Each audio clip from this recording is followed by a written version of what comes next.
Today's lesson is puckering on performance wear and how to actually run it. So, I know some of us have had to deal with, say, spandex or polyester performance wear that just stretches and puckers, and it feels like there's nothing you can do about it. But there are ways to get it done. So, the first thing to note is, why does it pucker and what is pucker? So, the most important part of puckering, or fundamental part of puckering, is based on the fact that all embroidery pulls. So as a stitch gets pulled down, it pulls the fabric together. Well, unfortunately, when it comes to stretch knit and polyester spandex stuff, when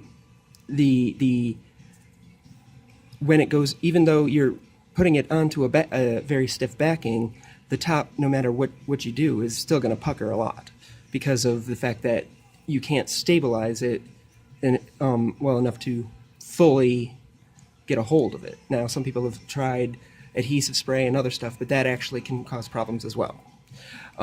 Here is sort of a diagram of a hooped item. You got your 2 layers of backing and then your fabric on top. Now, as the thread goes down, when it moves to the next stitch, no matter what you do, you still get this pull going on. And so when it gets to the next one, it's going to cement here in this stitch. And that's going to leave a little bit of extra pull here. Now, on standard files, the stuff that you can run pretty much on anything, they usually go from left to right and then done. Sometimes if there's expected registration issues, sometimes they'll break parts of it up, so you get 2 colors here and then the same 2 colors here, but essentially they still go with this left to right pattern. What happens when you do that is, as you do, these red lines are the stitching. As you go, it pushes, and you get this little bit of extra here. That next stitch is going to push, and you're going to get a little bit more extra here. It's going to keep going until by the end you get this huge bit of fabric puckering, and there's almost nothing you can do about it. Now, a lot of the time, digitizers, if you tell them it's a stretch knit, they'll use what is similar to the hat file, where they will start at the center and go this way, and then they'll go this way. That can work, but unfortunately, most often it still doesn't get all of it.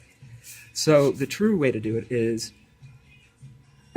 center 2, 3, 4, 5, 6, 7, and what that does is it breaks up that progressive pucker into just little tiny puckers that are independent of each other and don't propagate throughout the whole file.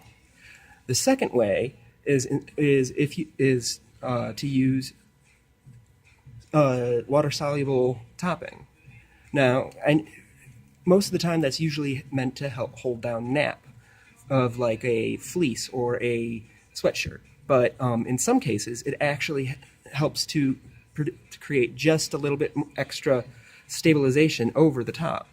So while you'll still get a tiny bit of puckering, as I note down here, what happens is a lot of the tension is going to be that goes when you into the pull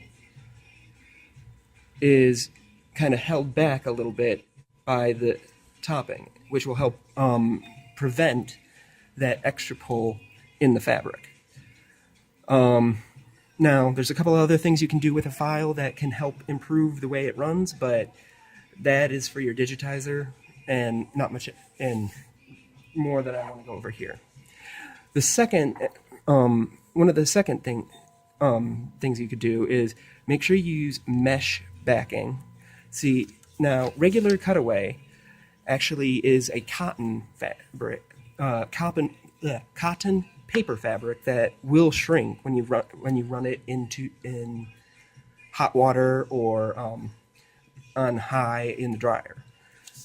Whereas the mesh backing is a polyester knit, polyester paper fabric with the reason that it's mesh and textured is because it gives it that extra grip that you need when hooping. Otherwise, it would just kind of slide out like the fabric. So, but what that gets you is you prevent future puckering from people not doing it, not running it right, or when you steam it to finish it. Now, that's basically the basics of what you can do. There's actually a little bit more in the hooping that I'll show on part 2.